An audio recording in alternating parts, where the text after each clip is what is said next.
Okay, we're going to rivet the clutch basket together here for the ratchet gear. So we're getting back to it. I had to order up some special rivets for this other job. So these ones came in, they're longer to do this job. I was holding up to be doing this other job. Okay, so I can remember how to use it. I just got done cleaning off the rust and crap that's building up on here. So this is a riveting tool I made a while ago. So it's a big hydraulic press basically. So this has a hydraulic cylinder in here and it works off the porta power ram over here. And it has a spring-loaded riveting plunge here. And this here supports the underneath the basket against the rivet right here. And this here helps center everything all up inside of here. So this stuff all changes, the diameters of this stuff changes per application. So this one should fit on this one. I don't know if it's going to fit this one or not, because this is V-twin parts, and I don't know how they compare to Harley parts. Every time you do these things, they seem to be different. And it already looks like it has a lot bigger hole in it than this one.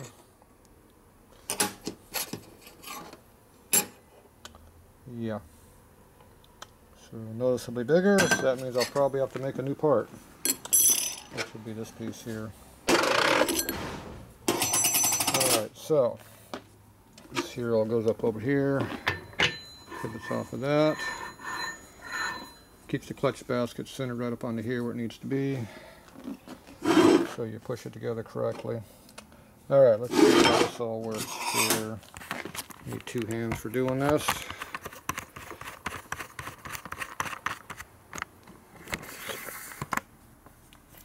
Alright, so basically we're just going to check to see if this stuff will center up like it's supposed to be. Okay, this one fits in there really nice. So with this particular brand, whatever this is, it works. That's what you're after, that centers it. You can see how close it fits, it's only a few thou clearance. Okay, now there used to be, now this should fit the bearing here, which it doesn't. So what was that centering off of?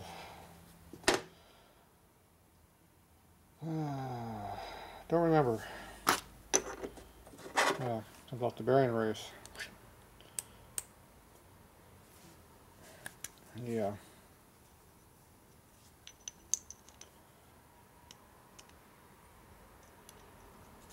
There it goes.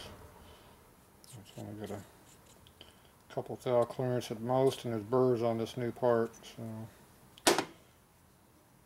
you don't really feel them, but you can tell they're there.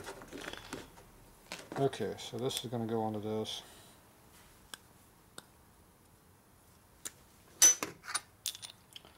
There's our washer that goes on there. Okay, so this one here, you got to set the in-play for your part here. Got too damn low. Okay, so what do we got here? Okay, this is the washer it came with.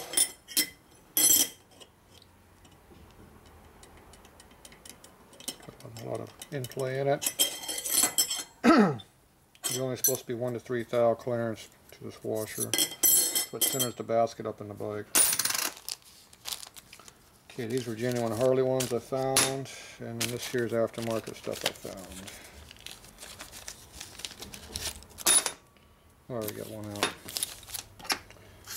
So here's an aftermarket one here. And put this all together. Should be tight.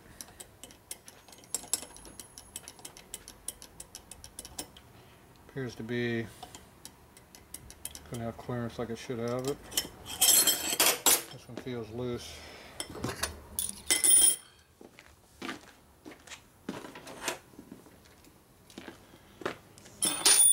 We don't need that one, did we? Okay, this one's 93 thou. This one should have been 98. It is 92 thousandths, so that's why it feels loose. It is loose. What's this one over here? Here's the 98 thousandths one.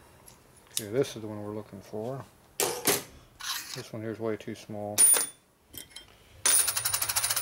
Okay, this has a little bit of crud on it. wipe it down a little bit. It's got a little rust residue on there or something. Sealers, who knows what.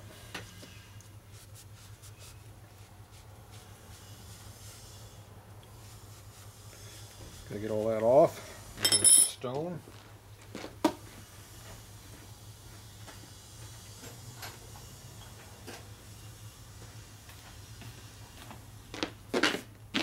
Here's a honing stone.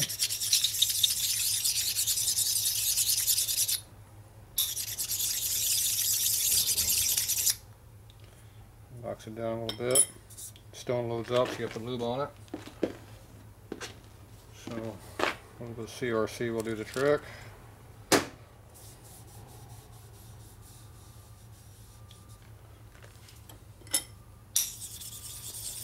Here's the difference.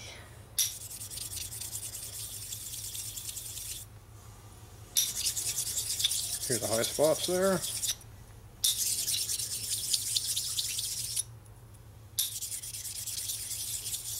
They go down, they get more dull sounding.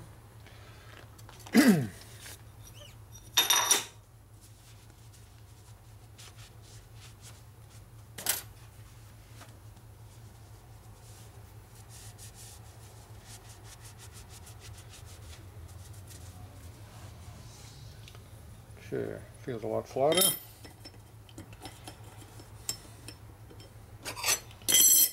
Put your plate on there. You don't have as much up and down on it now. We took out 5 or 6 thousandths of clearance out of that.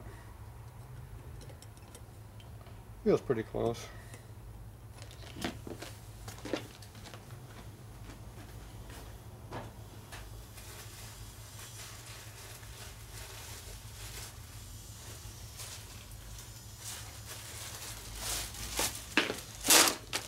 Get some click over here and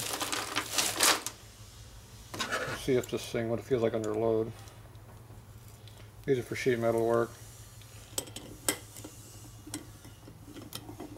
Obviously this is not the right size. Doesn't work. Too small.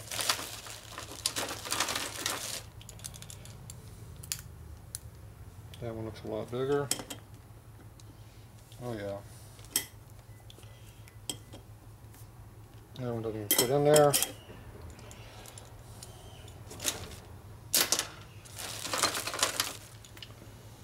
these are all different sizes, I guess.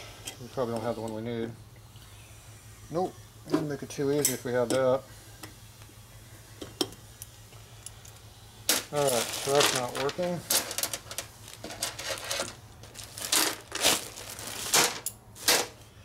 I'd rather not rivet together and find out it's too tight. But so the next thing I'm going to do, I'm going to put in a hydraulic press, put a little pressure on it, and then wish up from below and see if the washer rotates. So anyway, we can do this. So we'll just grab one of these up here. Not that. A little higher up. One of these.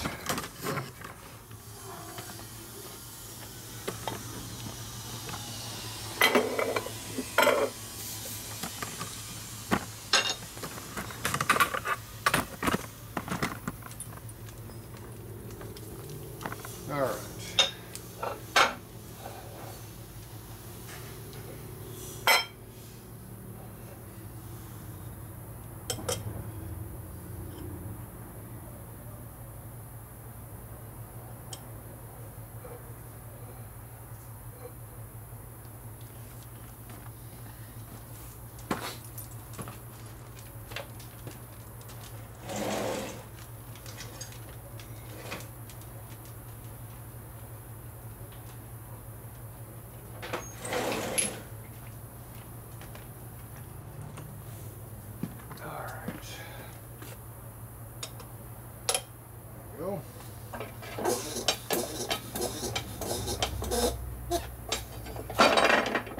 Okay, now just reach up under there and feel if the washer is tight or loose.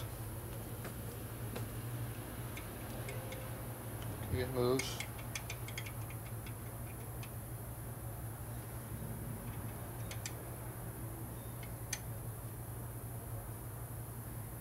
very little up and down in it, so pretty close to zero.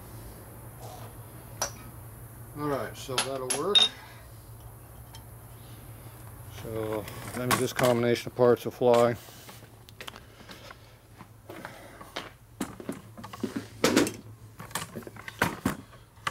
Okay, now that was with an aftermarket washer. Camera's moving around over here. Okay, so that's aftermarket parts. Now, these are genuine Harley parts here. 33, 32.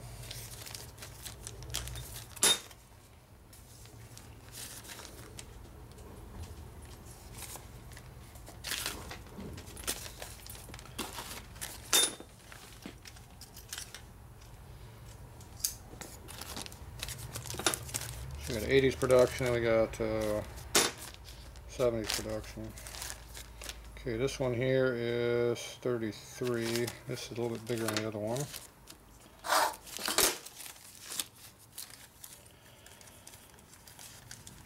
So this should be the biggest one to make. It's a 99. 98, 99.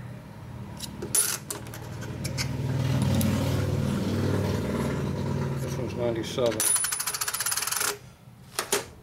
Okay, so this is the biggest thing they make. Gotta clean the junk off of this one also. So even though it's new and a brand new seal package, they still have surface corrosion on things. Things are what, from the 70s, so this is already 40 years old, this part.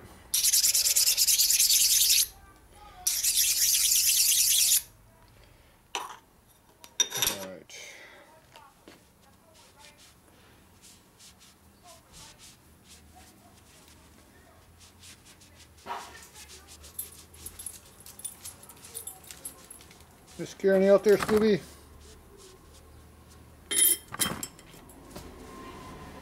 Scooby don't like that noise out there.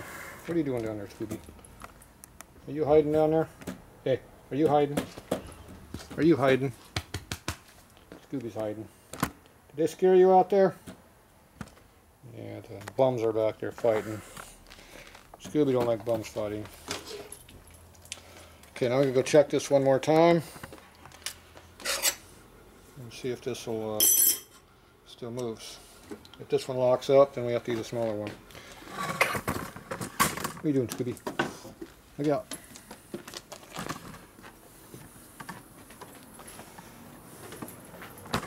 Let's see if we go this direction, maybe the light won't be so bad. Yeah, you can see a little better. Okay, you gotta put this right where the rivets go.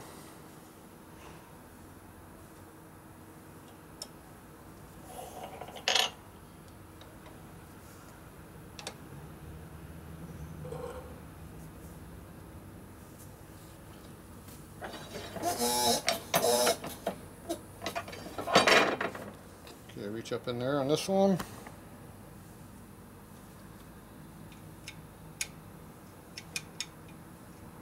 Okay, that one is got light drag.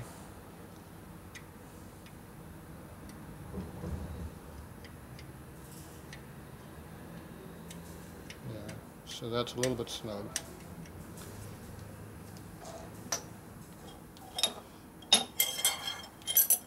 So this one here is a little bit too tight. It's got pressure on it. So this has to be free to rotate, otherwise it'll burn out. So you don't want to be that tight. So now we know this one doesn't fit. Now this was the cleaner of the two original Harley washers I had. Now I'm going to go to the other one, which is made in the 80s. February of '84 is when this one was made. There's a date right on it.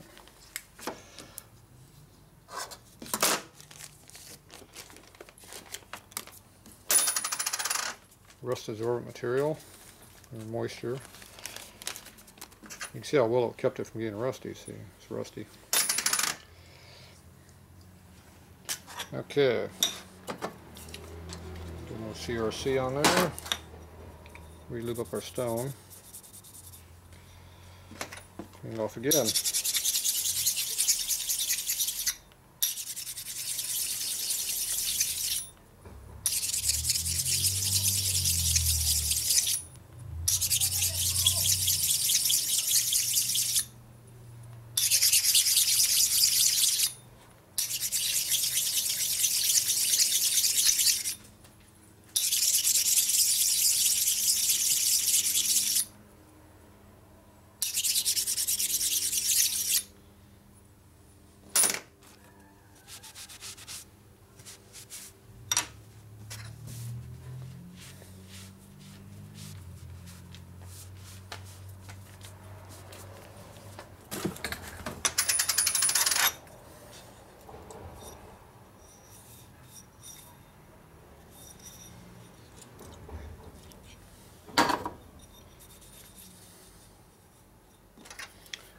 One more shot across it.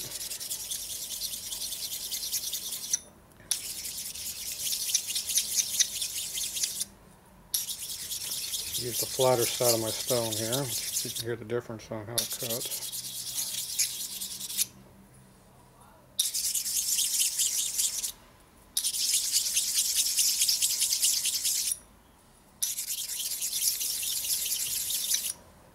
There we go.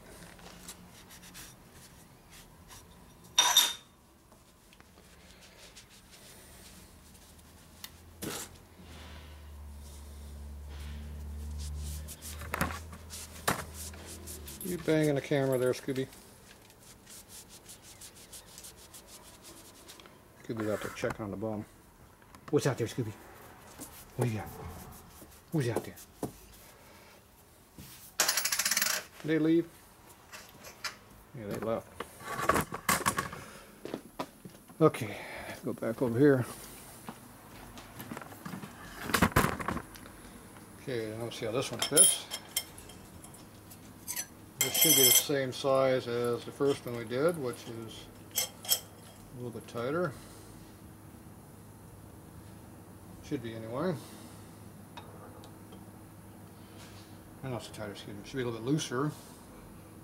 Second one is too tight.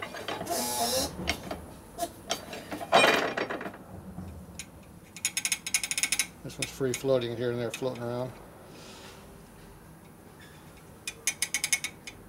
So 1 thou makes a big difference. It's 1 to 3. So we had 1 on the other one, but we had spots where it wasn't quite flat, and we had negative clearance we were hitting on it. This one we're flat all the way across, so we got good clearance. So that's 1 thou difference. That's all it takes. Okay, so we're going to go with this one here is what we're going to rivet on. Now if I riveted the other one on, it'd be a little bit snug, and it would have had to wear in. Hopefully it would wear in before it broke. So we'll just have to see how this works. Okay. So you can see how the washers go in here.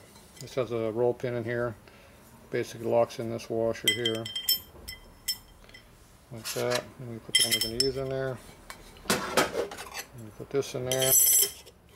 And all these parts go together. And this here goes in the top here. Locks this all down. That's a nice snug fit too. Everything appears to be a snug fit. Okay, so before we go together, we got to make sure we got some lube in here because you don't want to put anything together dry. So I have to get a little something here. And of course I disappeared my oil.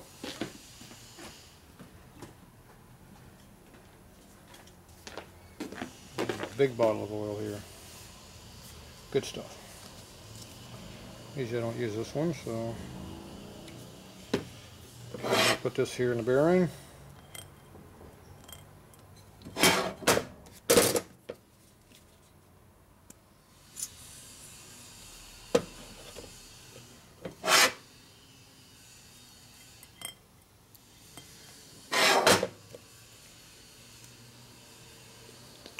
If you don't pre-lube this, it runs dry when it first starts up, and obviously dry is not good. Okay.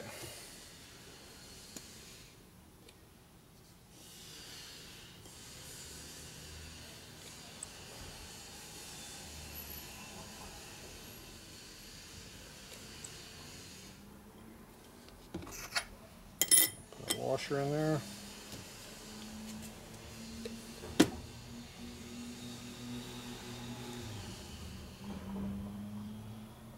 Oh, the plate's on here. I'm looking for my plate. It's right here. Okay. I need to get this in there too. This here goes on tight on here, which is a problem.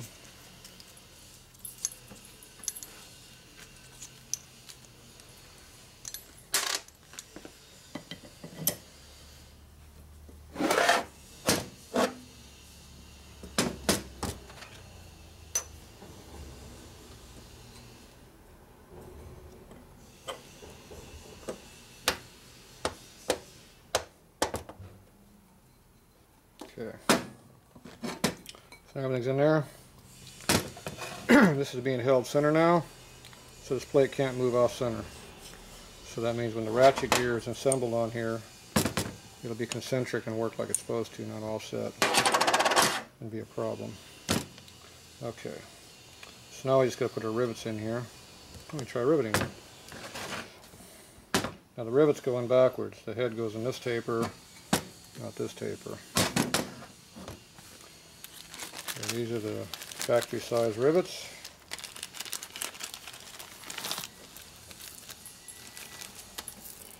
I forget how I held these in here last time.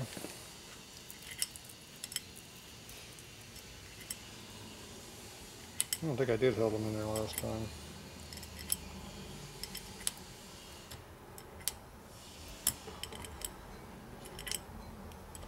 Appear to have the proper number, that's good. Okay, so those are all in there like that. Now this here, pin right here, is going to push on it. Okay, this dowel pin here goes in the center of this, so that centers it one more time. And then this dowel pin here is what pushes against the rivet.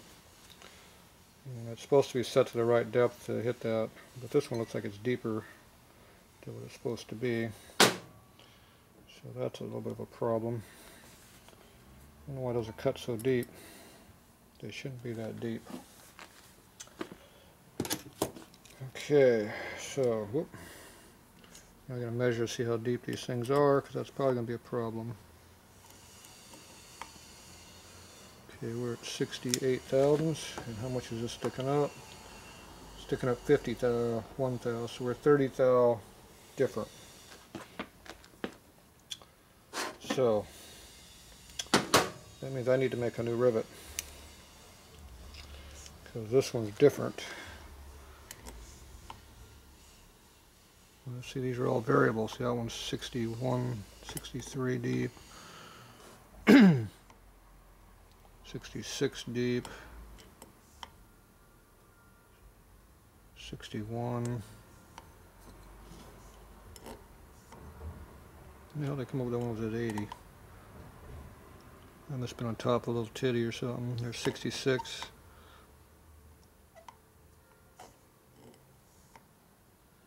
66. 65. 62. Alright, so it looks like 65 is our highest number. My tool here, it's only 52, I think is what it was. Well, it's 43 now.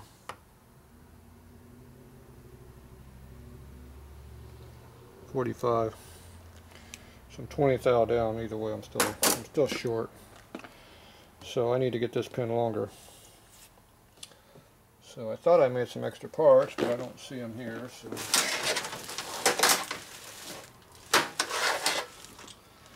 I get to make some specialty parts. Tool is too short, you need to make it longer. Now I purposely made this so I can pull this pin out by putting a punch in here and knocking it out. So it looks like it's about an 1/8 inch punch.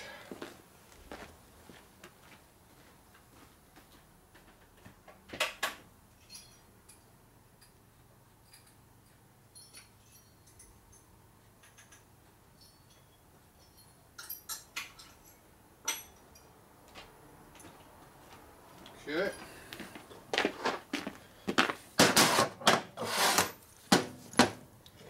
So we find one that works in here. One of these here will do the trick.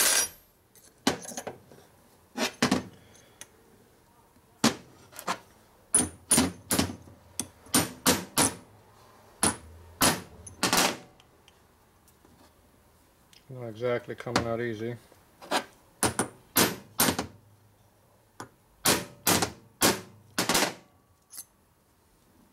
It's coming though. My guess is it's not going to come out all the way.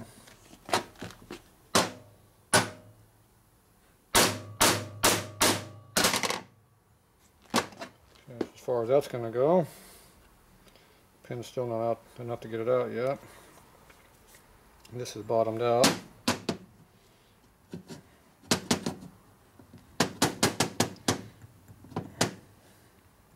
Yep. Appears somebody banged it in there too hard. I don't know who would do that. There it goes. So, okay, you can see that one's been ground on a little bit. That one's too big to go in the hole. This one has a little more room to work with.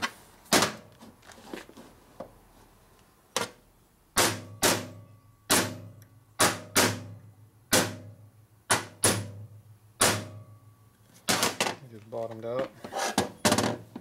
Get the pin a lot further out. Of course, we'll bottom this out again. There we go. Ah, that came out. Okay, so this is a dowel pin. I cut one down, it looks like. So I need to make another one. This one appears to be 559 thou tall, 560. Looks like it's 560. So I need to make something about 20 thou bigger initially. We're at 45, 65. I need 20 thou more. And you should have a little bit of compress on this, so probably 25 more. So I can squeeze on that a little bit on this end. You want to make sure this side of the rivet's tight also. So I need to make this at 85, 585 tall. So now I got to make me a rivet. Looks like just stock rivet on this side, not rivet, stock dowel pin. So I need to cut that down. So now I can go find something to cut that down from. What are you doing down there, Scooby? Are you sleeping? He's just resting down there. He's watching me make videos. He likes doing that. Okay, a little bit of light in here. Okay, this is a 5/16 dowel. So the first thing you do is get a dowel pin. That'll be over here.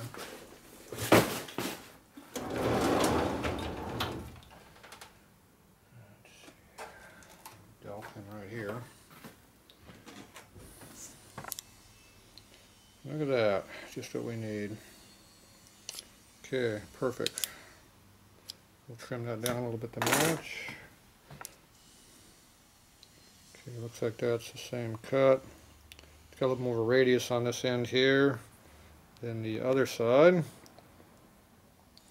So that means we'll probably sit down deeper in the hole, so that means you gotta make it longer. So I'll have to make it an extra 20 thou longer and then bring it down slowly. Unless we find something else to use. Let's see, we got this one here.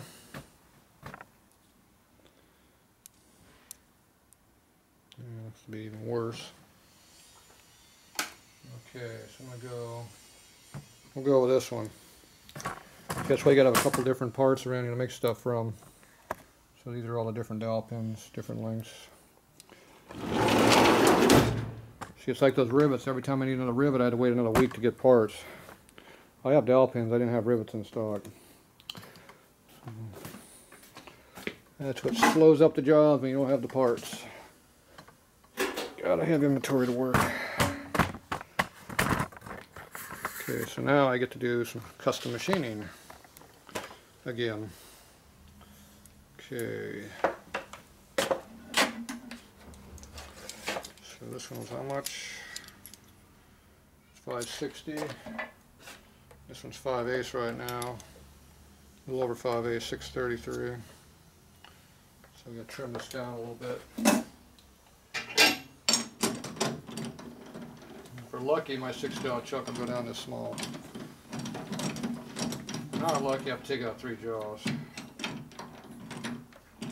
Looks like we're gonna just make it.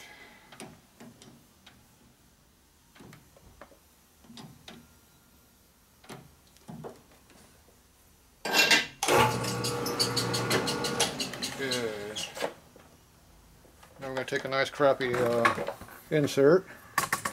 We just happen to have a nice crappy one in here because it's going to get torn up because that's heat treated. It's going to tear up that carbide insert pretty good. So now you're going to do a little trimming.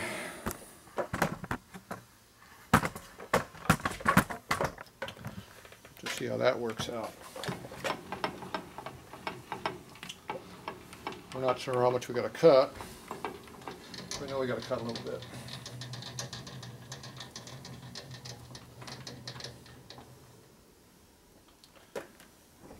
Okay, I'll take my dial indicator and I use it as a backstop here.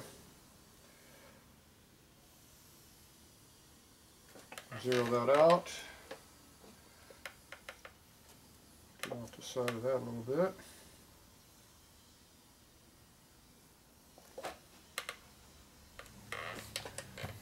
Alright, so that just sits here in the way of the lathe, right here. You get the magnet away from the carriage a little bit of a gap between, that way it won't drag it back and forth. And we're just sitting right here. So as I move the compound back and forth, see how it changes. So I went up until I just kissed the end of that, and it said 0. That's probably going to cut a thou or two off that when I start going, but at least until the cutter goes away, which will go away pretty quick. So we'll see what color chips we get out of here. I don't think you can see anything over here. If I get way over in here, probably still can't see. No, you're hidden. Oh well.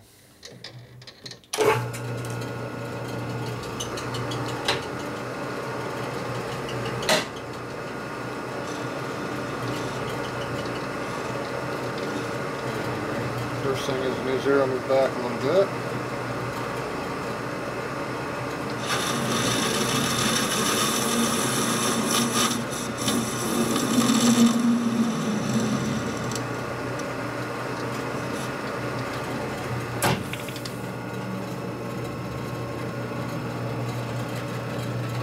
Alright, so that leaves a nice, left a nice smooth finish on the end of that. Didn't have much of a dimple in it. Sounded like the bit wasn't too happy either. Heard a lot of chipping on the bit over there. I can't see how chipped up it is yet, but you can. Okay, I'm going to put this camera right down in front of me in my way, so I can't see as good, but let's see, if we turn it sideways, rotate the camera like that. There, so now you can kind of see a little bit. Everybody can kind of see slightly. Pull back a little bit. Okay. So that was about 20 thou we cut off. So let's say we're close to 600. We wanted 685, I think. Or not, 585, excuse me. So now I go ahead and move this in.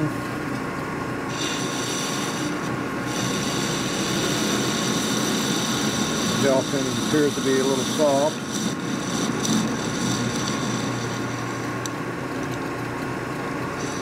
It's actually cut, surprisingly. Go back to 65.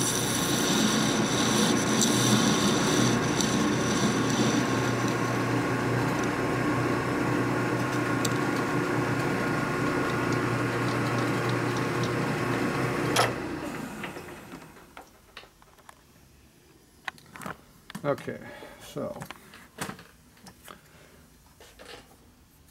let's cut. A sharp edge on it still.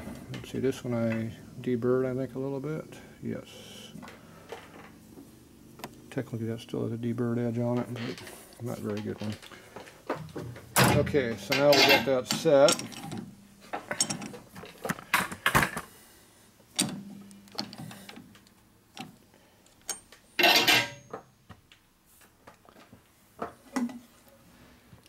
I get to go over here and do some measuring.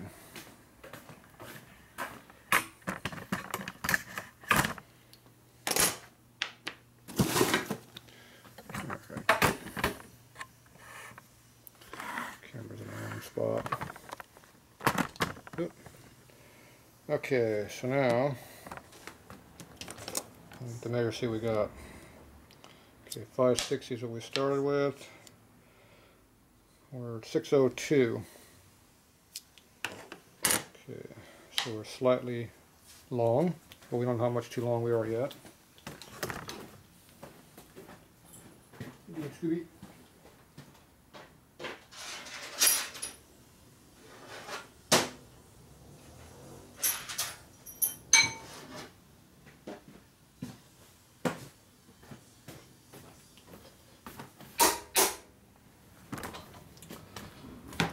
Bring our tools over to here. Okay, so first thing I'm going to do is put this dowel in here. Okay,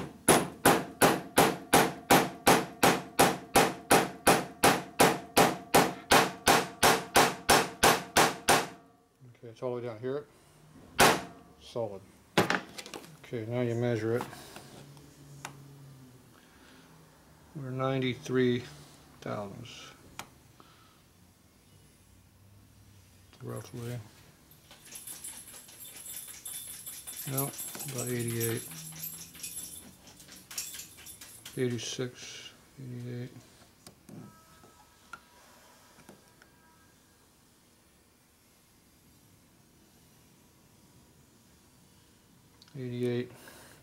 We needed what, 85, I think is what we're shooting for. So we're just about there. Good thing I left a little extra in there. Yeah, Scooby.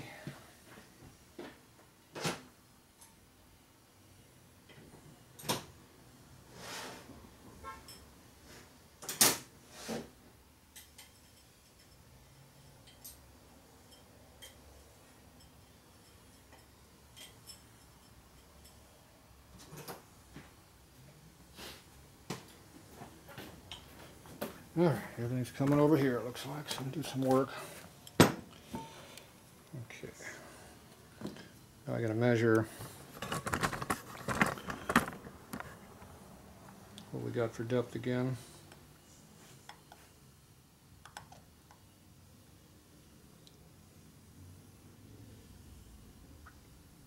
$67, $66, 65, that was 70, 65, 62, 62, 60, 61, 58. So it looks like 70 was our highest one, or the lowest one in this case. 66, where was that 70 at? Yeah, it was over here. 68. Alright, so we need to be at least 70 to make it press fit on the lowest one. And we were at, what number do we have? Try to get a little better idea where we're at. 86.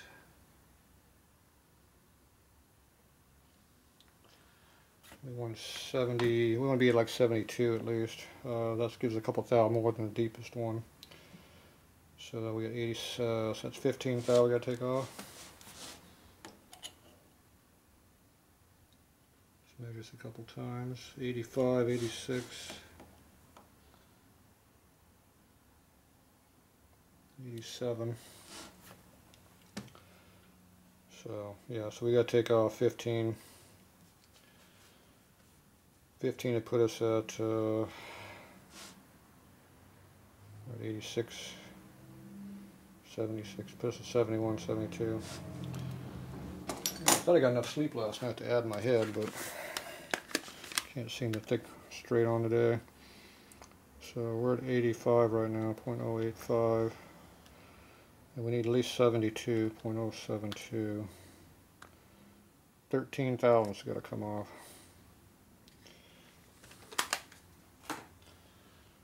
Okay, so we're going to take off 13 thou off that pin. Okay. And hopefully the pin doesn't fall into the hole any deeper, press in any deeper than we got. Let's see, if we go over here on the table, you're never supposed to hit on your mill table.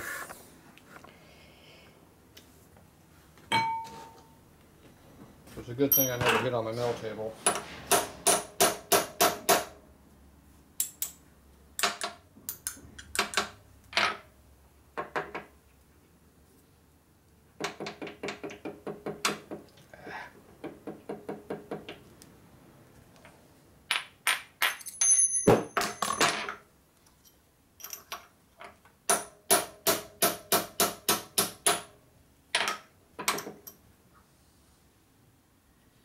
So I never hit on my mill table.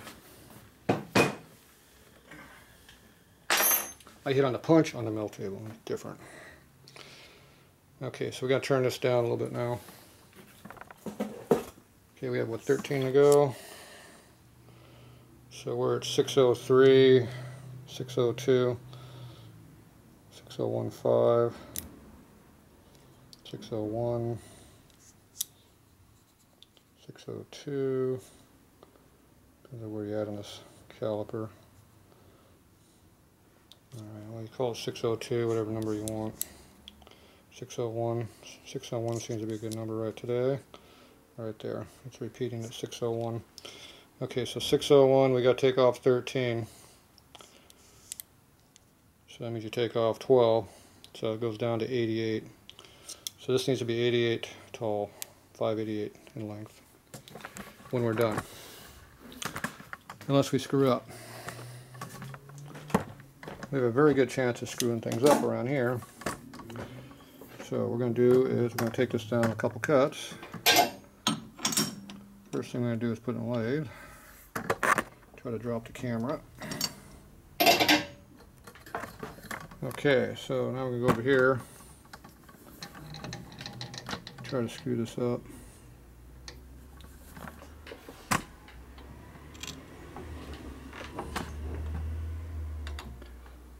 Zero this thing back out over here. Because on here I only got to take the number I need, 13. You have to keep all the other numbers in your head. Okay, we go down and see what we're going to contact at.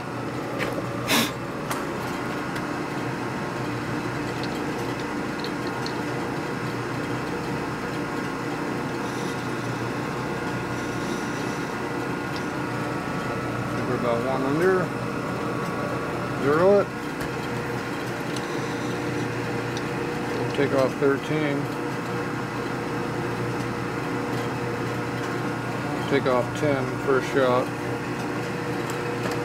I don't like screwing around.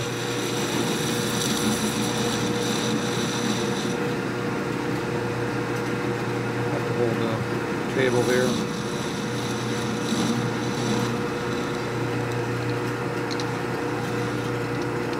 Two-handed job, I'm doing three things. Just move it back to 90. It moved on me.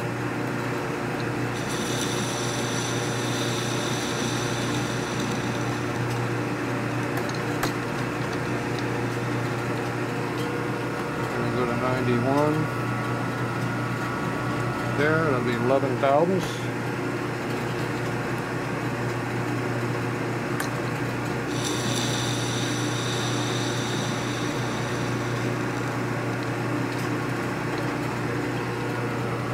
Still on our 11 right now.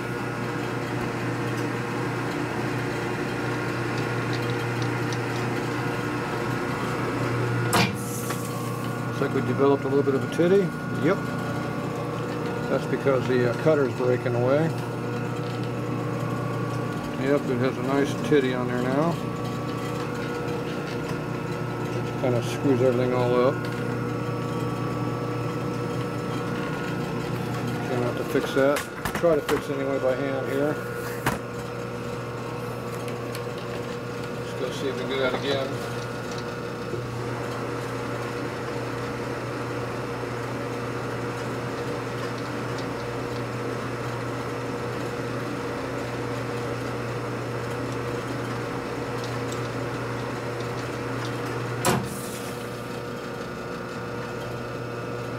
Knock most of it off and then deeper.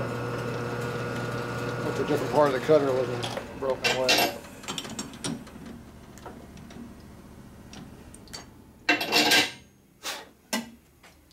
Okay, so we needed 88, I think is what we're shooting for, wasn't it? Okay, we're at 90 right now.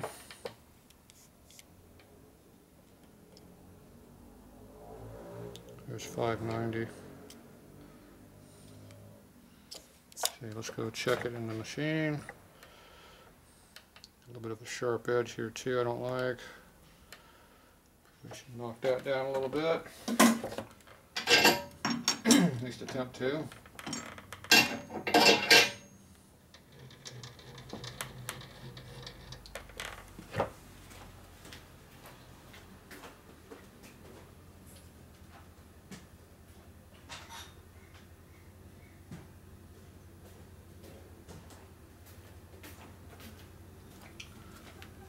Gonna get our honing stone here. Gonna use that to deburr.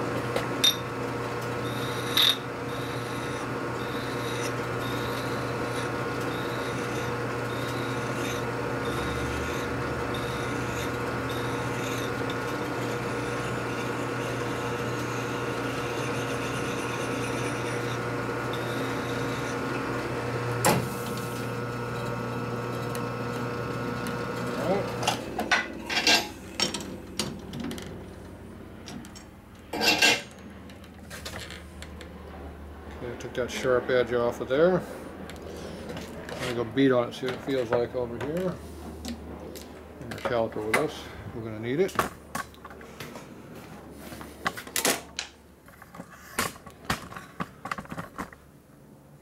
Okay. What did I do with it? I lost it. Where did I just put it? There it is. It's trying to get away already. Okay, we're at 590, so we should be 2 thou high right now.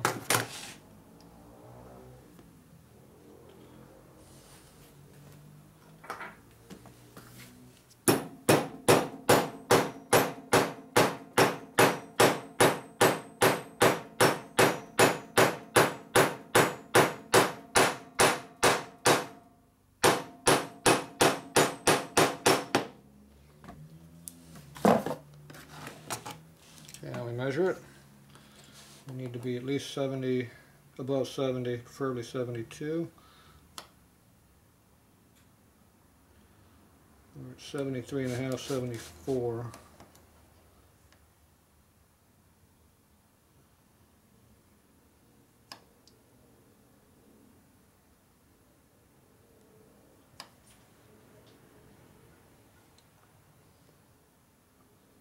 Over here we're around 70 and a half, 71, 70 and a half over here. So it looks like we're on our number. I don't know why the number keeps changing on me. This is my old caliper. This is my new caliper, or newer caliper. Not new, newer. 71, 70 and a half, 71 and a half. So I'm getting about the same number. Okay, so right where we want to be, a thou or two above the 70 number. So right on the number 70, 71. And our deepest hole was about 68, so that gives me at least a thou of compression on our rivet no matter where we're at. Okay, because we want to make sure it's tight. When we get to the other ones that dropped all the way down to 58, we'll be 10th thou above, so it's a little bit out of roundness, out of flatness in there. That's just because of the way things are done. Between the rivet head and the clutch basket, it's just we got some variables in there. Alright, so now we got two different ones of these to have laying around. Just more stuff to deal with. Okay, so now we'll go ahead and flip this over, and this should fit right in there. And it is on there now. So now we have a complete package. Our rivet head should be in here. Okay, now I got to figure out which one I'm going to rivet on, so I'm not sure yet. Alright, so now let's go over our rivet machine. You still sleeping there, Scooby? Scooby's still helping out. Okay, I'll put this on this side this time. Out my way a little bit. Okay, so now we can go up in our machine here. Now this dowel pin here engages in the one on my plate here. I don't know if I can put this together this way or not. We'll find out.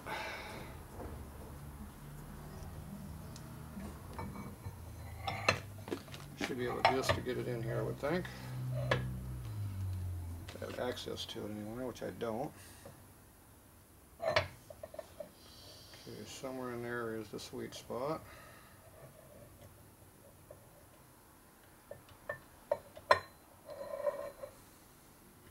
There it is. Okay, so no matter where I put the basket, it stays on the rivet I'm riveting on. So you can see that it's laying right on the rivet no matter what we do. Okay, now you can see how the basket's not quite square. That's because I'm on top of that pin that we just made. That pin's a little bit higher for this position. So I have some shim stock over here. This is 10th thou shim stock. So we can go ahead and shim it up slightly and see how much we need, because I don't know what we need. Appears to still be high. There's 10 more. Let me get another 10th thou shim stock.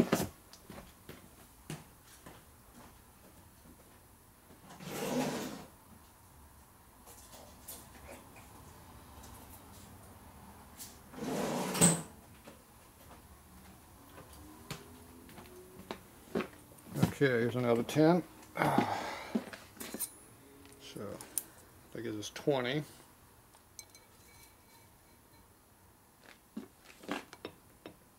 Okay, now we have just a little bit of out of flatness there, which is fine.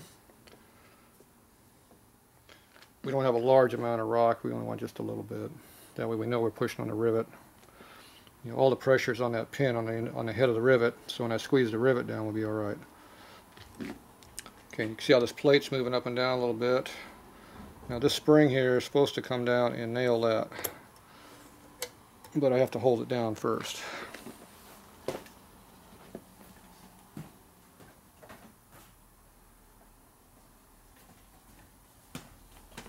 As I recall, I was using a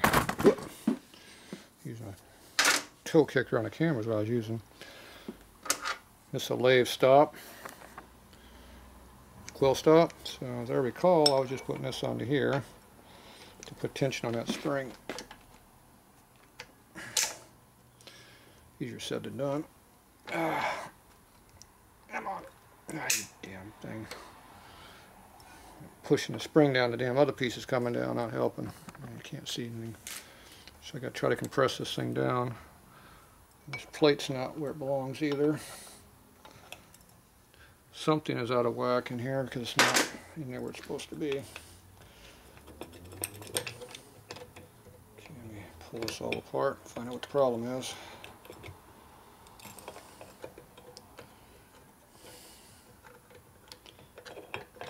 Come on, what's keeping me from coming up? Ah!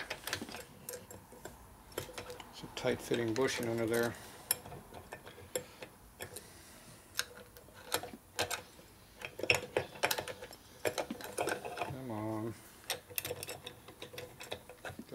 access to do anything here.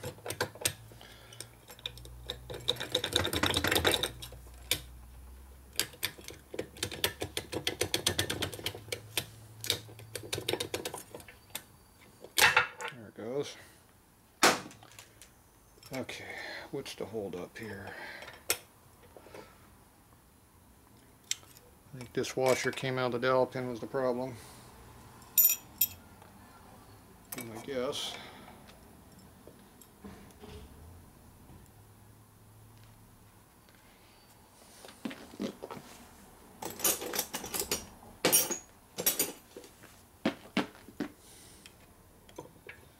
Okay, it's in there now. Okay, now we flip this around. Looks like that big bushing just disappeared in there. So the bushing inside the bearing we're not relying on to do anything. It dropped down in the basket, it's gone. This is the washer, the spacing washer. That goes in there now. Okay, now we can put the plate on here. Okay, now the plate's sitting flat like it's supposed to sit. This is going to center off the dowel pin here, not off the bearing surface here.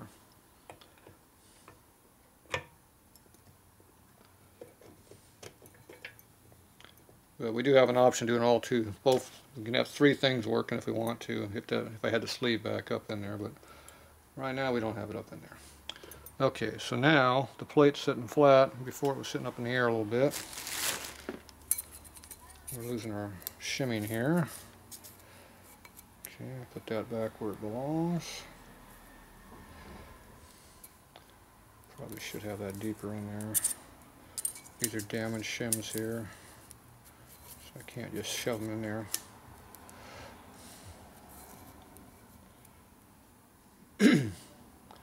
Okay. Now I need to get this to go down. Keep this piece up. Assuming this is released all pressure. I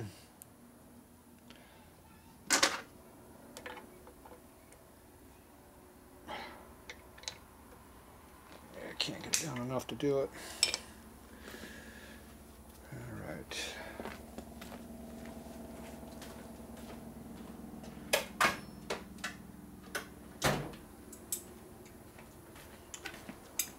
Forget how I did this before, so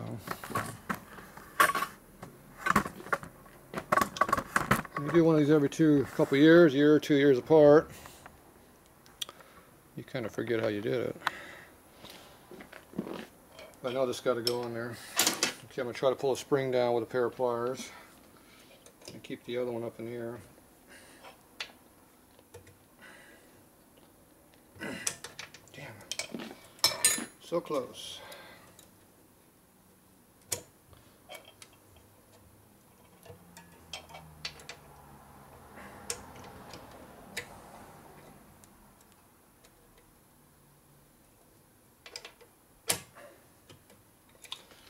Three-handed job.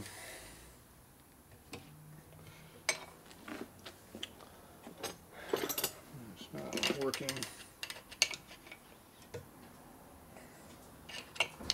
Can't push down on this. Can't hold it down. Need something to leverage a spring down with. Right here. What are you doing, Scooby? So. Usually something like a socket does that trick. Need something bigger than this one. Come on, Scooby, get my way.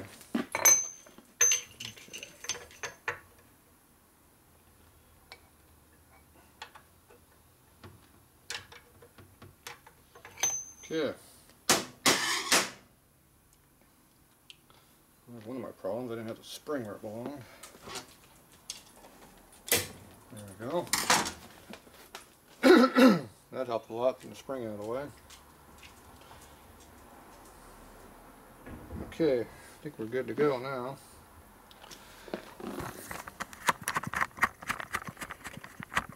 Okay, so I'm using this Harley Panhead clutch spring here. Knucklehead, Panhead, flathead, they're all the same. 41 to 66 spring, the heavy one. So that's putting pressure on the plate, so it shoves the plate against the flat surface, so it doesn't get riveted up in the air a little bit. So it keeps it flat. So it's being pushed down with some, some pressure on there, 50 pounds of pressure or something, whatever I got on it right now. That's what this tool here does. Now, when I go ahead and start cranking on the porta-power here, the hydraulic ram up here is going to compress the riveter on the inside, and it's going to push the rivet down and put a nice ball end on it. So now I have to pump it up. And I just do it by feel because I have no gauge. So we just do it a little at a time. All this stuff's in the way. Okay. I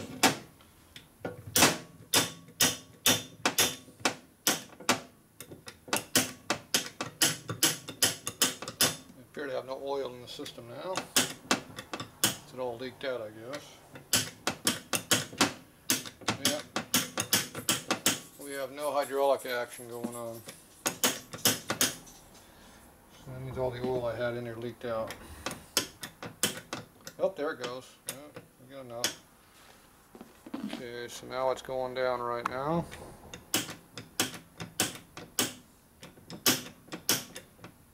See it compressing. There it goes. Now it's compressing the rivet down.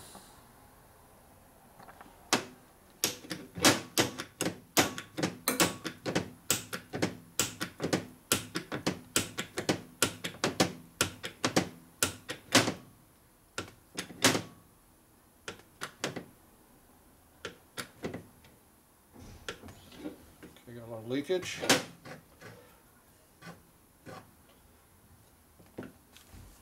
Okay, so now I gotta pull this apart. And there's our rivet.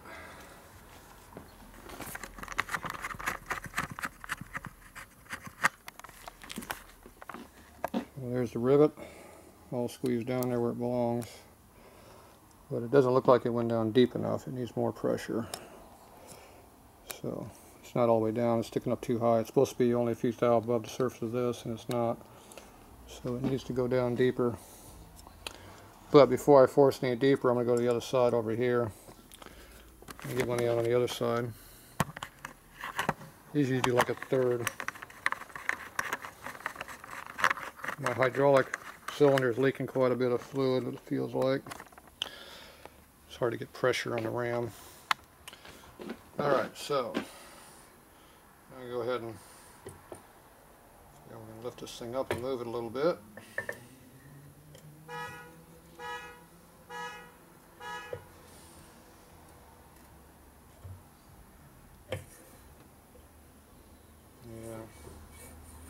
Yeah. I go right back to where I started. Okay, I gotta get each rivet is in my way.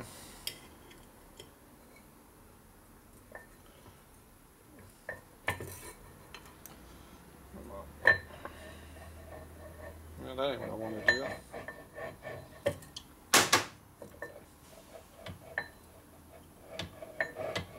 Now we're screwed. The whole plunger came out over there, so I'm gonna pull it out. Makes it easy, just turn it 180 degrees. Or at least a little ways over. 180, but oh, just lost the rivets.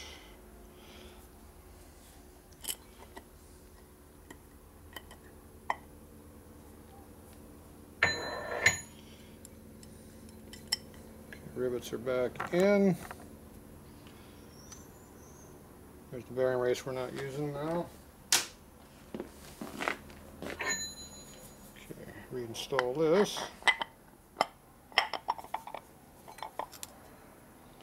Okay, I think I'm on this one here now. Yeah, because it's Actually, it's probably on this one because this is the one up in the air.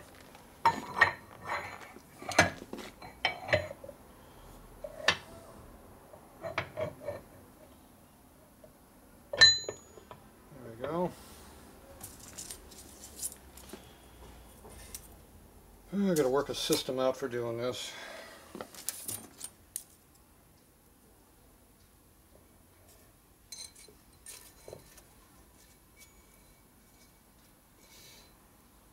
Take that around so it's on the plate. There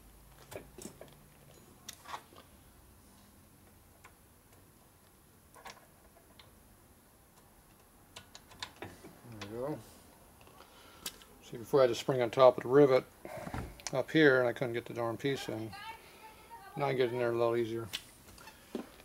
Okay, so now we're going to try tightening this up a little bit more.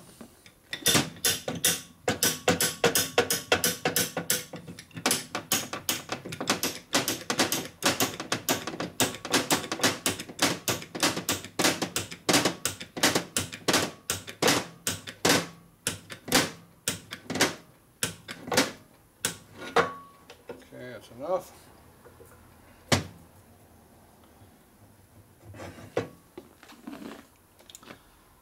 Alright.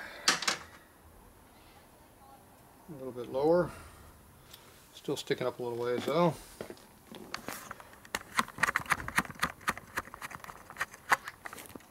Alright, so there's this one now. It's a little bit better on the height. This one's a little bit taller, see. Alright, so go get the next one. I'm going to try to get way over here and do this one. Then I can just go every other one. Once you got 3 of them all the way around in a circle, you know you're in the right spot at that point. Okay, so I think the easiest thing here is just pull the thing out again. It's going to be the easiest way of doing this, I think.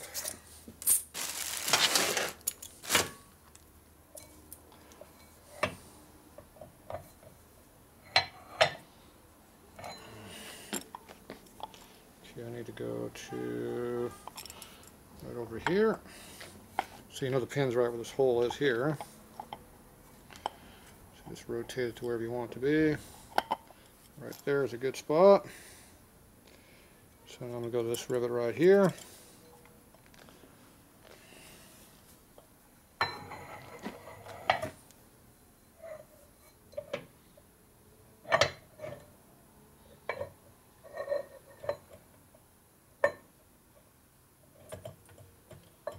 Right in the hole there somewhere. These are released all the way.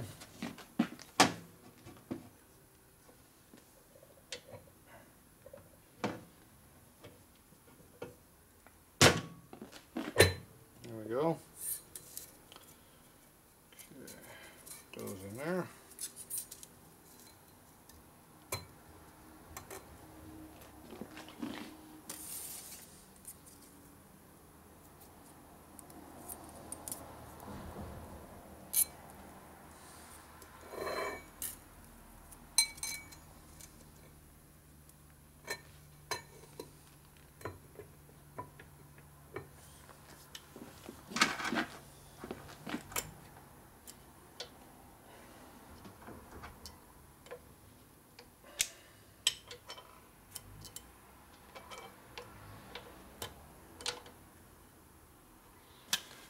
See, I do it right, I can do it with my fingers.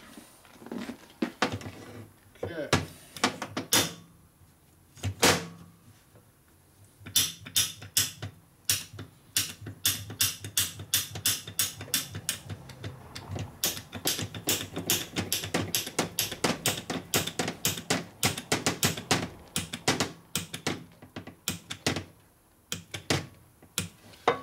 Pretty good tightness on that one.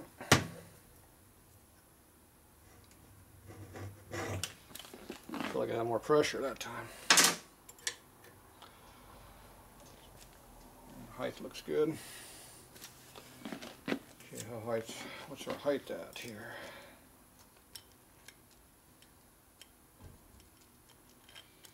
Still pretty high in the air.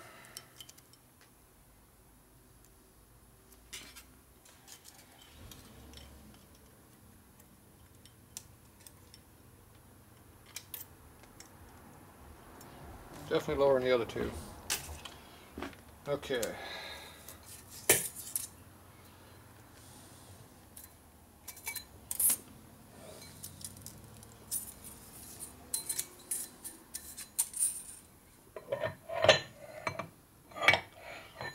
Let's take this off. We'll take a look at this.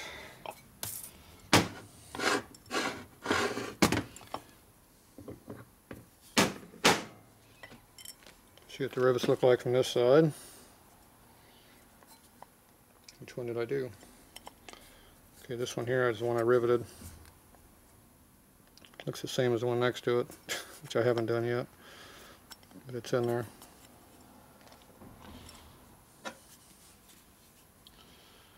Okay, I'm going to go back and re-hit those other ones that I did. There's the other one I did way over here.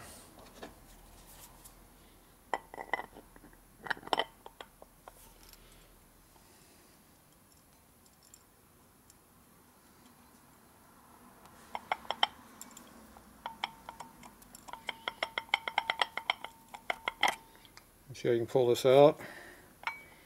Make sure our plate's good. It moves. So you can see how well everything's centered up. I can actually pull out my spacer piece here.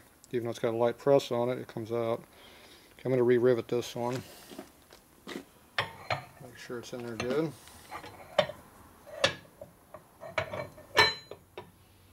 Popped right in there good. Okay, I don't have to deal with the spring on this one because I've already riveted it before.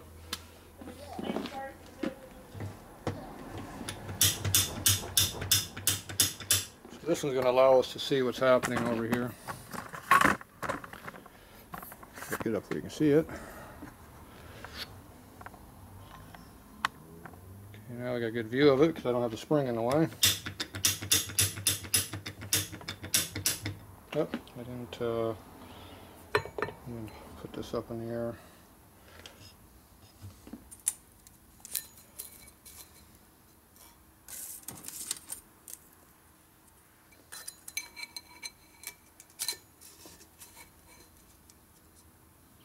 Alright.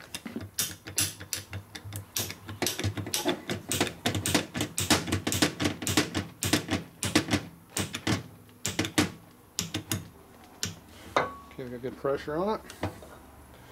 So when we release it,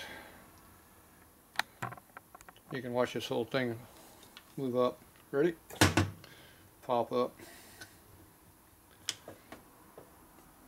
So we're bending this whole column here with the pressure I'm using.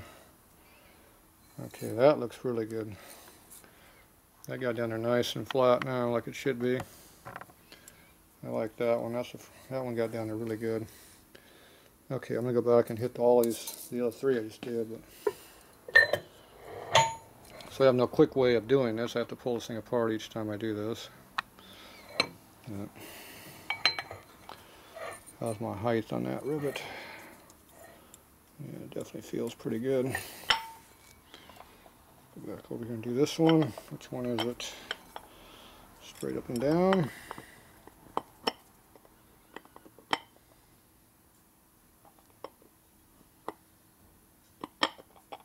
Right there.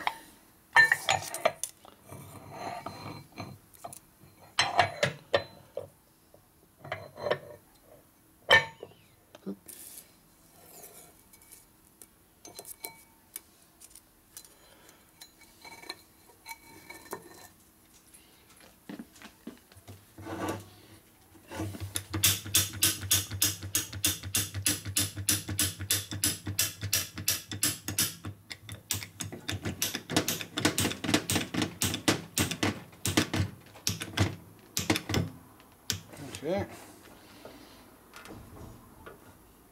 Yeah, there it goes. Looks good.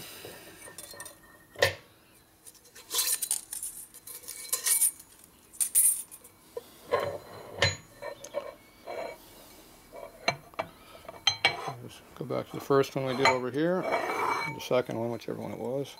Okay, that's up in the top center. Rotate it around. Should be on it.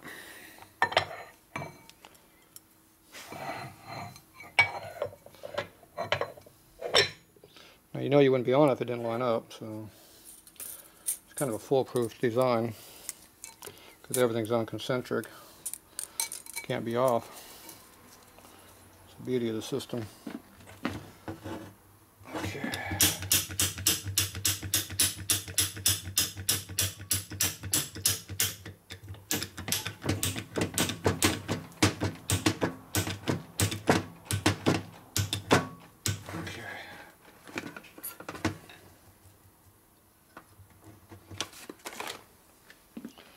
Alright, so now let's see if I can cheat and move this over one notch. I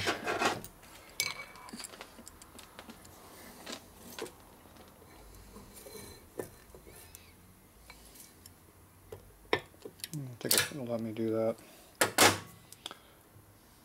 No. You can fight it all day and try to get around it, but when it comes down to the end, you just pull it off. It's just quicker. You just pull it, rotate to the next position way over here. Find a spot you're happy with it. Go to the next one over here.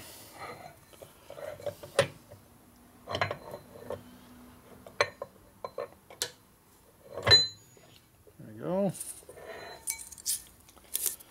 It's just quicker to do it this way than try to fight it.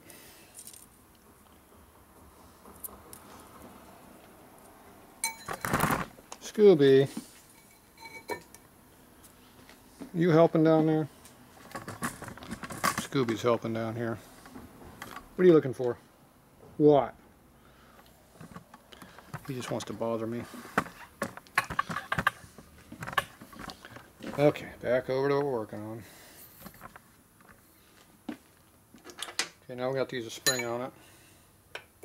Technically I probably don't have to, but the plate should be all the way down right now, but yeah. I got the spring here, I might as well use it, right?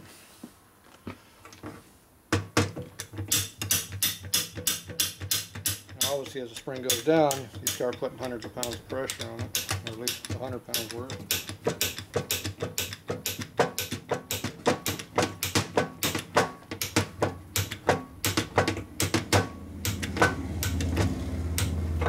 Okay, that's tight. Pop her up. Release the tension. Pull it up out of the way, you can see it. That looks really nice.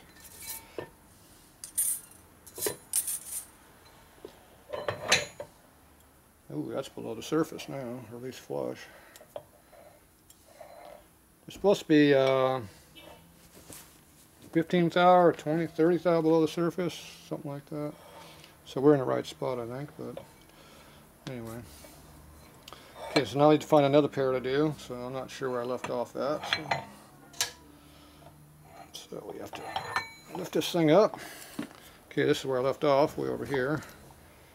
Okay, so these three here, we've already done one of each of these three. So now we go for this one or this one. So let's go with this one, it's straight up. Pop one right there. Whichever one's sitting up the highest is the one that you go to. Either way, when you put the tool in here, it'll find out which one it is by where it falls in the hole. It just drops in.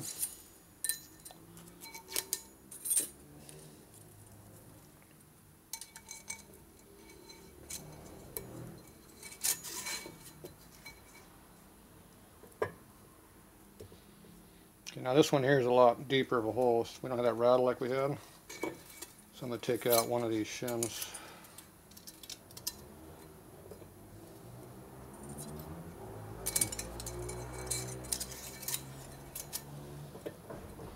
Okay. There it is. Drop the spring down.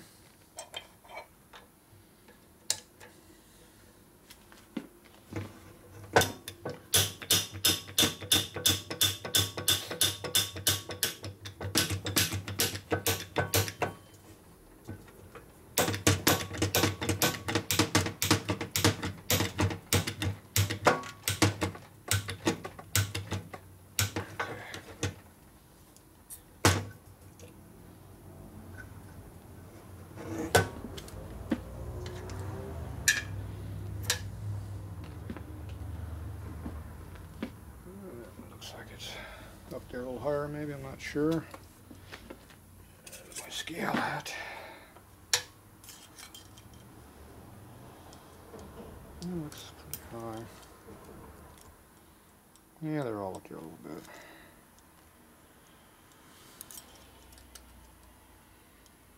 That is definitely higher than the other one, so I'll go back and re-hit it again.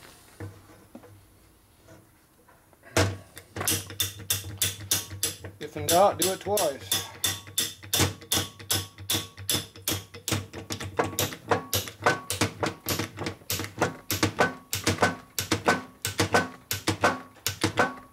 That's good pressure.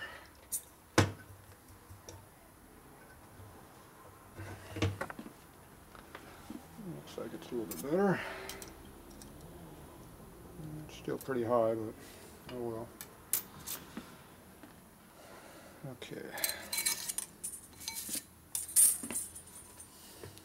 Okay, now we got one more pair to hit that we haven't hit yet. It's this pair right over here. Someone's out there playing hot dog on their dirt bike. Probably one of them scooters.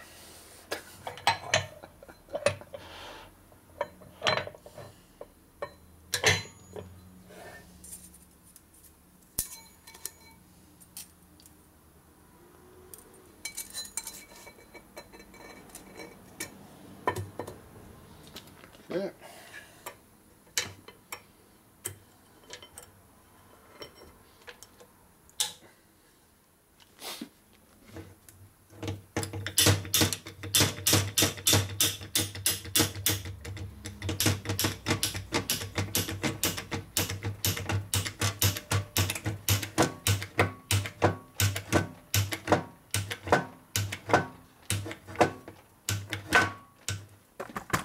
Yeah, later I get me a ram with a pressure gauge on it. This is supposed to be a 10,000 pound ram, but I ain't going for it. There's a few pounds in there, but it ain't no 10,000.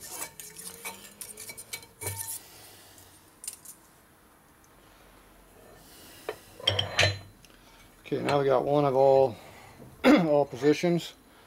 So one of each pair is now done. So now we just move it over to the next spot. I should be able to just go in a circle now and go all the way around. I'd have to keep pulling this, but we'll see.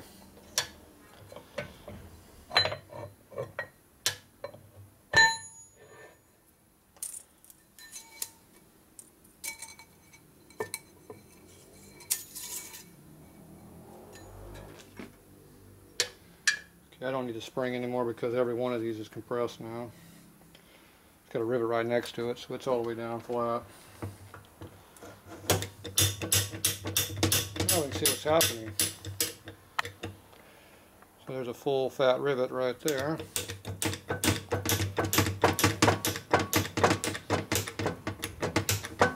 Now if you weren't holding this on center, the rivet would just fold over on you.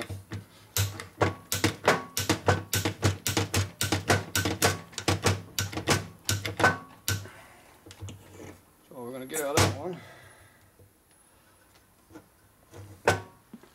It's pretty good. Now, can I pick this up and move it one notch? Come here with the pliers. Pick up the rivet. Drop it back down. There we go. I was able to do it, see?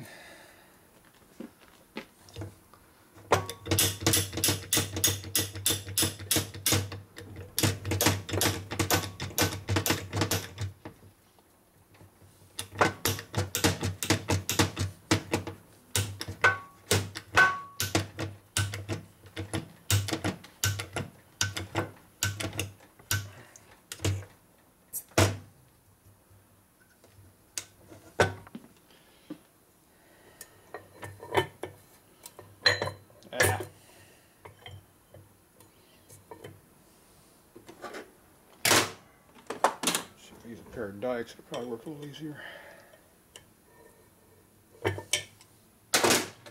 That definitely worked better. Dikes are the trick.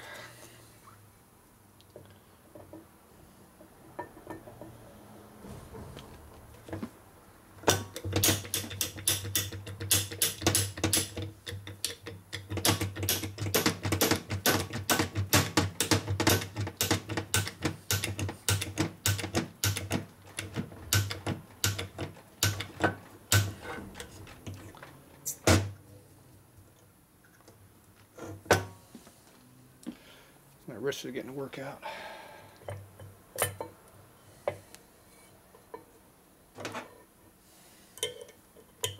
I could probably shorten that dowel pin up 10 thou because I got 20 under every one of these now. So I still got a wobble on every one of the baskets or rivet heads. So I think I'll cut 10 off this head if I don't need it on the next one. We'll find out. You bet you cut off 10 thou and you got to make up another one.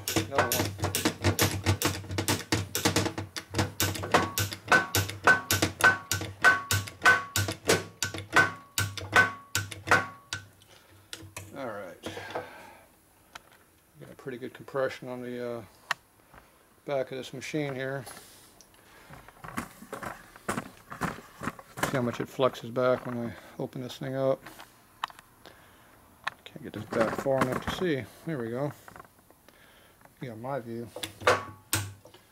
Okay, here's what it looks like. Okay, rivet that one. Pick up the rivet head. Come on.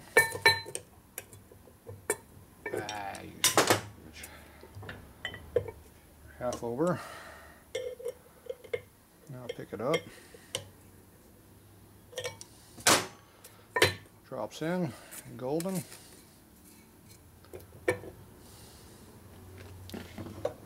Crank on this sucker.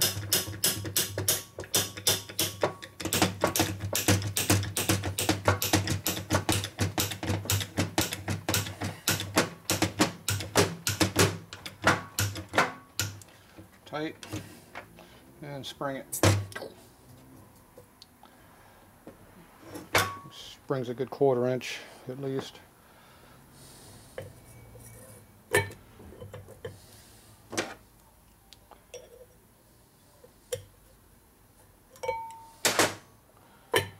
my rhythm going there, see? Okay, that's our deepest rivet right there. There we go. Freeze it up a little bit. Okay. One more. It's the last one.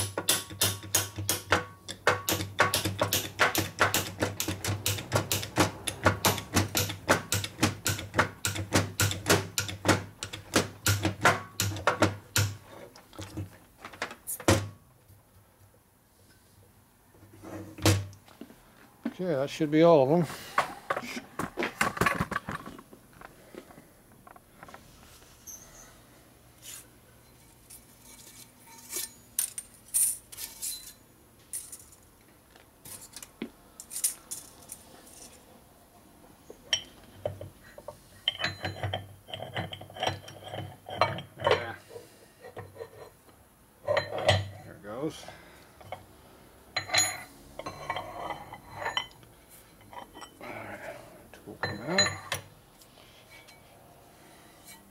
Okay, here's what it looks like now, all done. Our washer still moves. The only reason it's not dropping is it has that oil on there, but there's definitely no extra clearance in there. You see it rotates with my finger on it, so you know it's not tight. Okay, these are all riveted in there real nice and cleanly. Got a nice rivet rounded head on them here. And they're fully tied up underneath here. So this thing's not going anywhere. And it's dead flat against the plate here. When you weld these things on and do a bunch of other things, you'll see there'll be gaps between the plate and the hub, which means the ratchet's doing this here. Alright, so the last thing we do is we come over here and Let me check to see what it looks like over here. Except I always like putting a ratchet. Put a clutch gear in here so it works. And here's our bearing race. It goes there. And these are the pieces here that I have here. Let's see, we don't have the clutch gear that goes in here to see if this is actually going to all line up, which we kind of need. It'd be nice to know this all lines up correctly. He didn't send me a clutch gear. Let's see, I got something laying right here. Probably brought one out already to use, I bet. Let's find out if that fits. It's too damn close. There we go. Okay, now we want to see if this fits tight on here. That is the correct one. Okay, so that goes on here, all the way against the edge. The clutch transmission bearing goes right here.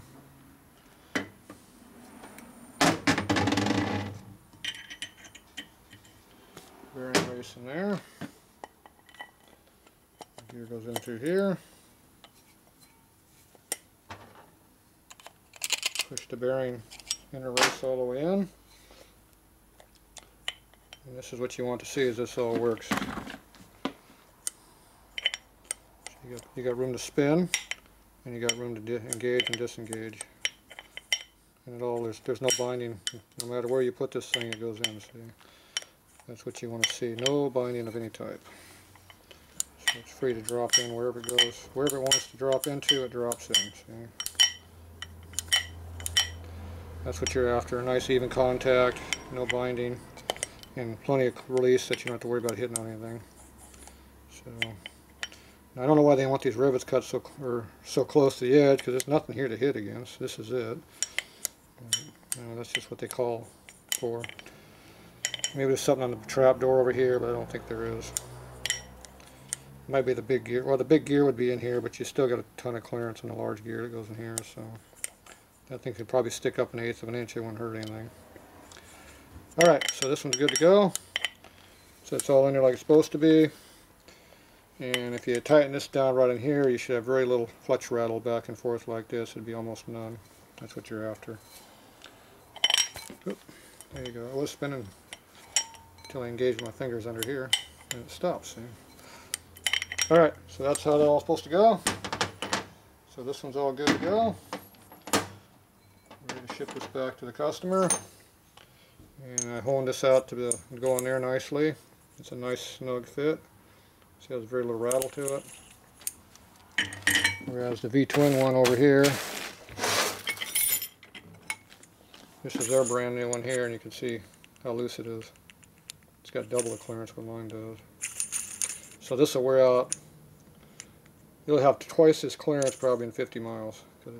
Probably less than that, because they wear. This has a drag on because of the way the gear pushes on it with a spring. It shoves sideways all the time. So it wears the bushings in here in a high spot to wherever it wants to sit, and then it'll stay that way for a while, but it initially wears quite a bit. When you put them in relatively tight like this, they're loose enough you can get oil in there so they won't stick on you, but after they wear in, they'll only be like what that over there was. So, alright, so that's it for this one. It's all done, ready to go. So we'll do the next one next.